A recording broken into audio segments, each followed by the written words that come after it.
Todos vocês já leram e ouviram falar sobre o amor eterno, mas encontramos poucos exemplos desse sentimento na vida. Vamos nos debruçar sobre esse assunto para esclarecer e entender como esse amor pode ser alcançado. Ou será que é impossível? A natureza colocou no homem o instinto de reprodução, que muitas vezes é confundido com o conceito de amor. Sua manifestação mais primitiva é a luxúria. Uma pessoa no centro sexual acumula energia e quer sexo. E mesmo que as pessoas não sejam adequadas uma para a outra, elas podem ter intimidade. Nesse caso, o homem só quer se aliviar. E a mulher pensa da maneira como foi ensinada pela sociedade doente. Vamos nos dar bem. Quem vê cara não vê coração. Está na hora. Devemos ter filhos. Mas, como resultado, isso não leva a nada de bom. Ao ouvir as palavras da mentora, muitas mulheres começaram a expressar ativamente sua concordância, reconhecendo como Líria estava certa. Algumas delas tinham lágrimas nos olhos. Elas se lembraram de suas tristes experiências e lamentaram o fato de terem sofrido por muito tempo, vivendo de acordo com os programas incutidos pela sociedade. Mas o centro sexual é um instrumento muito mais sutil, e não é apenas para a reprodução. No momento da puberdade, a criatividade, o desejo de conhecimento e até mesmo o êxtase religioso da pessoa são despertados. A elevação da Kundalini e a obtenção de energia sutil não são o assunto da palestra de hoje. Portanto, vamos nos concentrar em uma manifestação desse centro como a paixão ou o amor. Com esse grande sentimento, o centro sexual sinaliza que a pessoa encontrou um parceiro adequado. O centro sexual pode descobrir melhor o que é necessário para nós, qual é o tipo certo para nós. Mas essa determinação infalível só pode ser feita por povos primitivos, completamente desprovidos de mentiras, ou por pessoas que se conhecem bem. Em nossa sociedade habitual, as pessoas usam máscaras, e assim, uma pessoa pode ser enganada. Ela tem uma imagem doutrinada de como deve ser a pessoa escolhida. Por exemplo, ele deve ser solteiro, não ser parente, pertencer à mesma casta e se comportar de uma determinada maneira. Muitas vezes, até mesmo o ciúme de um amigo faz com que a mulher sinta uma aparente paixão. Mas quando as pessoas se aproximam uma da outra e se conhecem, a paixão desaparece porque era falsa. Às vezes, um homem, para conquistar uma mulher, imita a paixão. Dá buquês, lê poemas de outras pessoas, tentando enganá-la para usá-la. Mas se ela lhe pede um presente caro, ele imediatamente começa a fazer piada. Ele mente para ela, dizendo que acabou de falir ou que é a favor de relacionamentos transparentes, escondendo sua mesquinhez por trás dessas mentiras. Alice se lembrou de como Arthur, um estudante pobre, havia dado o último dinheiro que tinha para comprar suas joias, e olhou para ele com um expressivo sentimento de orgulho feminino. Mais uma vez, ela se convenceu de que não estava errada a respeito dele. Sentiu-se grata a Líria, que lhe dissera que ela mesma deveria escolher um companheiro, e não esperar que um homem a escolhesse. Sua intuição feminina não havia lhe falhado, e anteriormente, quando ela esperava um comportamento masculino, daqueles que lhe davam atenção, nada de bom havia acontecido. Ela se forçou a tolerar aqueles que se aproximavam dela primeiro, pensando que ela não entendia algo, que sentiria algo por eles mais tarde. Às vezes, a mulher engana o homem. Por exemplo, no início de um relacionamento, ela se mostra muito brilhante, mas quando acha que já conquistou o coração dele, ela relaxa e anda pela casa com bobs, um roupão velho e sem maquiagem, causando-lhe apenas rejeição. E isso está arruinando o relacionamento deles. A paixão e o amor adolescente são muito importantes. Eles rejuvenescem o organismo, a pessoa floresce, a criatividade e até mesmo os superpoderes são revelados nela. Surge o contato com Deus. É por isso que se deve tentar estar nesse estado o máximo possível. Não se acalmar. E mesmo que não haja um parceiro, deve-se encontrar um ideal para si mesmo, a fim de permanecer nesse estado divino. E se você tiver encontrado um parceiro digno, não deve tentar se casar logo e começar uma vida familiar com ele. Você não deve deixar que os padrões e estereótipos da sociedade atrapalhem. Por exemplo, o desejo de ser como todo mundo. A paixão e o amor não podem levar à depressão, ao ciúme ou a outras formas de sofrimento. O amor deve receber uma conotação religiosa, ser elevado, tornar-se ideal, ou seja, não deve ser direcionado para o egoísmo e a possessividade, mas para servir ao ideal de alguém.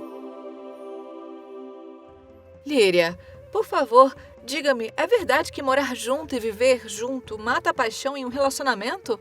Sim, isso é verdade. A paixão é um campo de energia entre dois polos. Se a distância entre as pessoas for completamente removida, o campo se descarregará imediatamente. E se houver uma distância entre elas, a atração entre os sexos aumentará.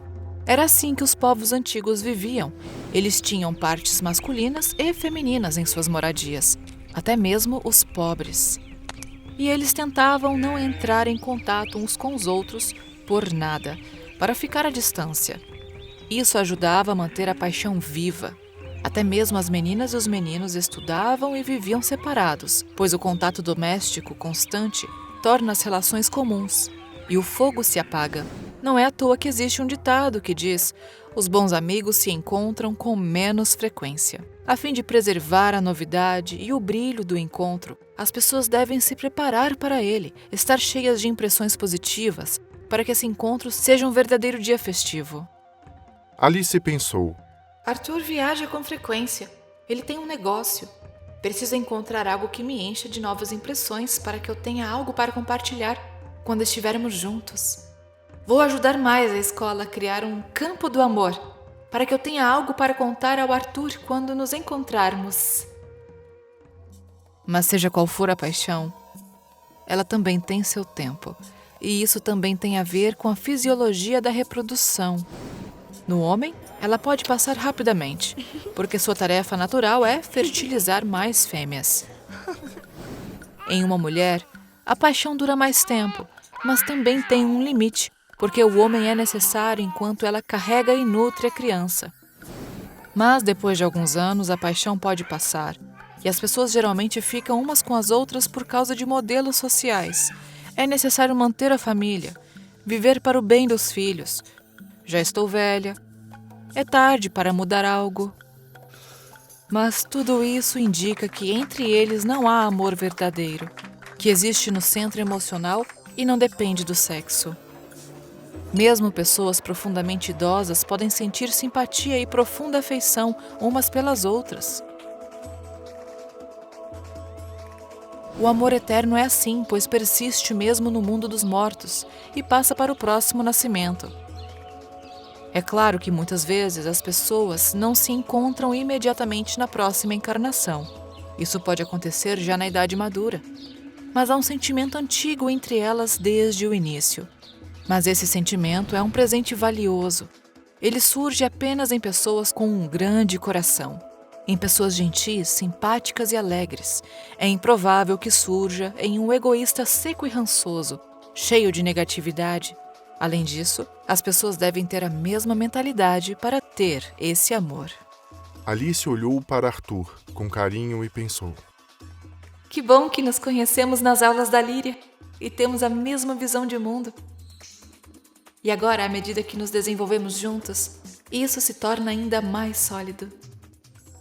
Em geral, quando as pessoas começam a conviver umas com as outras, o centro emocional assume o papel decisivo e elas começam a interagir com base nele. Há também uma expressão: eles não se veem olho no olho. Se as pessoas têm brigas e discussões constantes, cenas de ciúme, isso significa que seus centros emocionais não são adequados um para o outro e que precisam se separar para não se atormentarem. Não há necessidade de transformar sua vida em um inferno, de se privar da oportunidade de encontrar o amor verdadeiro. Também é necessário lembrar que o amor não obedece a modelos sociais que podem mudar com o tempo e ser diferentes para povos diferentes. Por exemplo, No Oriente, a poligamia é a ordem do dia, e um homem pode amar várias mulheres igualmente. Um homem pode ser muito temperamental e propenso a ligações casuais, mas isso não significa que ele não possa amar. Muitas vezes, ele trata com seriedade apenas uma mulher, e com outras apenas passa o tempo, e você não deve transformar isso em um escândalo, tentando modificá-lo para agradar aos modelos da sociedade.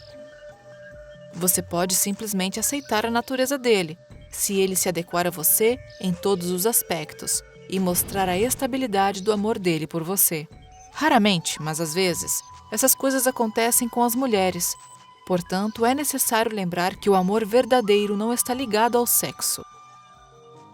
Alice pensou, olhando para Arthur. Será que ela poderia aceitar que ele tivesse mais mulheres? Em algum lugar no fundo de sua mente, a resposta era sim, porque ela achava que ele era seu parceiro perfeito e que nunca iria querer se separar dele. Mas a outra parte dela, infectada com um padrão, protestou. Como pode ser assim? Nesses casos é necessário brigar, ficar histérica, como ela havia em seus pais e nos filmes. Tentar de todas as formas mudar Arthur, ou se separar. Só de pensar nisso, ela se sentia mal, com lágrimas escorrendo pelo rosto. O que há de errado, meu amor? Está tudo bem. Eu só estava pensando em coisas ruins. Ela percebeu imediatamente que esse padrão fora criado para prejudicar a vida das pessoas, para atormentá-las, mesmo quando nada estava acontecendo, que 90% de todo o sofrimento ocorre quando a pessoa começa a se preocupar, a pensar no que acontecerá se ele se apaixonar, trair, encontrar outra pessoa, me deixar. A moça percebeu que era necessário erradicar esse padrão venenoso e não deixar que a imaginação doentia, criada pelos demônios, para se alimentar da energia do sofrimento das pessoas, se manifestasse. Ao mesmo tempo, ela sentiu o quanto estava ligada a esse padrão, como não seria fácil se livrar dele e viver feliz e livremente, aceitando a vida como Deus a criou. Alice percebeu claramente que na existência desse padrão está todo o mal, todo o sofrimento humano. As pessoas se torturam para se adequar aos padrões impostos, empurram seus filhos, entes queridos, parentes e conhecidos para esse leito procrusto, fazendo-os sofrer também. Somente o diabo poderia inventar uma maneira tão ardilosa de sofrer. Quando uma pessoa tenta se mutilar para atender às exigências da sociedade e mutila outras pessoas, seus próprios entes queridos, pensando que está fazendo uma boa ação. Enfaixar uma criança quando ela quer se mexer. Alimentá-la, privando-a de saúde quando seu corpo resiste a isso, quebrando o ritmo natural de seu ser. Colocá-la na cama quando ela não quer. Privá-la de passeios, amor e comunicação com seus colegas em favor da escola. Os pais fazem a criança sofrer, para que ela se esforce para tirar um ar desnecessário, em vez de ensiná-la a aproveitar a vida e a fazer o que é chamada a realizar, o talento de Deus. E assim, desde a infância, cresce um pequeno aleijado, vivendo uma vida artificial, atormentado e sem entender de onde vem esse tormento, porque tem uma vida tão difícil. E tudo isso porque ele é um escravo, vivendo não o que lhe foi dado por Deus, mas os programas impostos por uma sociedade doente. E até que ele se liberte desse pântano, da orientação por modelos e estereótipos, ele nunca será feliz. E é impossível se tornar livre sem desenvolvimento espiritual. Após a palestra, quando Arthur e Alice saíram, a garota confessou ao amante. Entendi por que meu pai se tornou alcoólatra e minha mãe estava sempre deprimida e tomava neurolépticos. Eles foram arruinados pela matriz social. Meu pai queria ser pintor e minha mãe bailarina, mas disseram a eles que isso não era sério, que deveriam trabalhar em uma fábrica, e nunca houve amor entre eles. Eles se encontraram por acaso um dia, beberam, cederam ao desejo físico e minha mãe engravidou. Ela estava muito apaixonada por outro homem e o pai por outra mulher, mas disseram a eles que tinham de se casar porque iam ter um filho. Então eles vivem assim, duas pessoas infelizes, despejando vodka e comprimidos em sua dor. Sim, eu também queria ficar bêbado até o ponto de virar um porco. Quando me preparava para a prova, porque era muito difícil para mim. Eu não queria fazer isso. Eu via a inutilidade desse estudo. Eu queria ir bêbado para a universidade e dizer tudo na cara do reitor, mas percebi que isso não resolveria o problema. Sim, embriaguez, dependência de drogas, paranoia, essas são as reações das pessoas que sentem que estão sendo transformadas em escravas. Elas estão procurando uma maneira de sair dessa escravidão, mas não onde ela realmente está.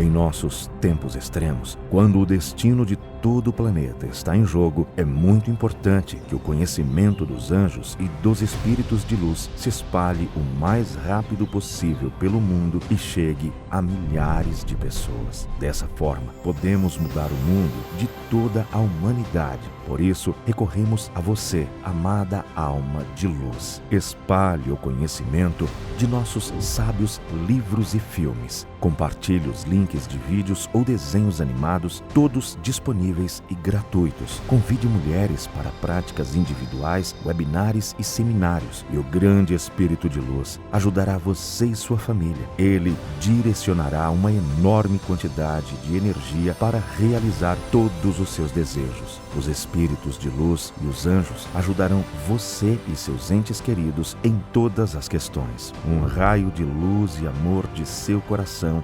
alcançará os corações das mulheres que buscam e a criação da bondade e a disseminação do conhecimento da luz para o mundo inteiro começará. Torne-se parte da missão de luz. Ajude as pessoas e Deus ajudará você.